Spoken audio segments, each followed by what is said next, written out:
नमस्कार विद्यार्थी मित्रांनो, मराठा विद्याप्रसारक समाजाचे KRT arts, BH commerce, AM science अर्थात KTHM महाविद्यालय नाशिक विभाग वाणिज्य द्वितीय वर्ष वाणिज्य मी सहाय्यक प्राध्यापिका कांचन सुरेश शेटे तुम्हा सर्वांचे KTHM ई-लर्निंग या प्लॅटफॉर्मवर स्वागत करते।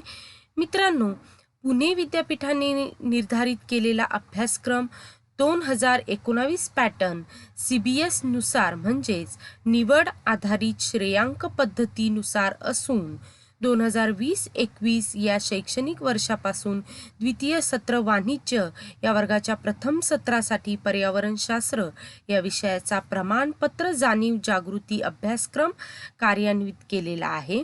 अर्थात आधुनिक काळाला अनुसरून एक नवे पाऊल विद्यापीठाने उचललेले आहे। आपल्या देशात पर्यावरणाची वाढती अनास्था अतिशय चिंताजनक आहे, म्हणून विद्यार्थी, विद्यार्थिनी, प्राध्यापक आणि सर्वसामान्य नागरिकांमध्ये पर्यावरणाविषयी जाणीव जागृती करणे नितांत आवश्यक झाले आहे। त्या दृष्टीने विद्यापीठ अनुदान मंडळाने अत्यंत विचारपूर्वक तयार केलेल्या आणि पुणे विद्यापीठाने निर्धारपूर्वक राबवण्याचे ठरविलेल्या अभ्यासक्रमानुसार पर्यावरणशास्त्र जाणीव जागृती या विषयाच्या अभ्यासक्रमाची आज आपण थोडक्यात ओळख करून घेऊया। मित्रांनो, या विषयाच्या अभ्यासक्रमामध्ये प्रथम सत्रासाठी एकूण 4 प्रकरणांचा समावेश केलेला आहे। यामध्ये पहिले प्रकरण आहे ते म्हणजे पर्यावरणीय अभ्यास विषयाची ओळख, त्यानंतर दुसरे प्रकरण आहे परिसंस्था, तसेच तिसरे प्रकरण आहे नैसर्गिक साधन संपत्ती आणि चौथे प्रकरण आहे ते म्हणजे जैवविविधता आणि तिचे संवर्धन। चला तर मग आपण पहिल्या प्रकरणाची ओळख करून घेऊया। पहिले प्रकरण आहे पर्यावरणीय अभ्यास विषयाची ओळख।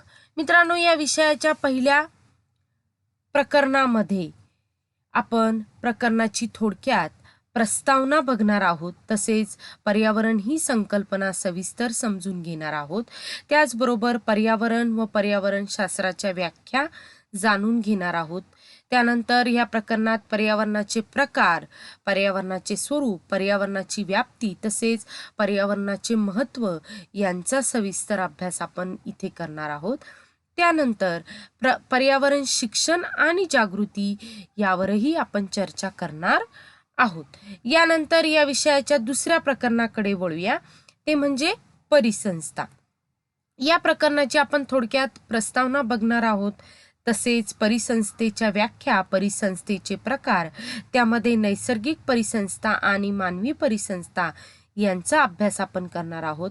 त्यानंतर परिसंस्थेची संरचना आणि परिसंस्थेचे कार्य यांचाही सविस्तर अभ्यास आपण या प्रकरणामध्ये करणार आहोत।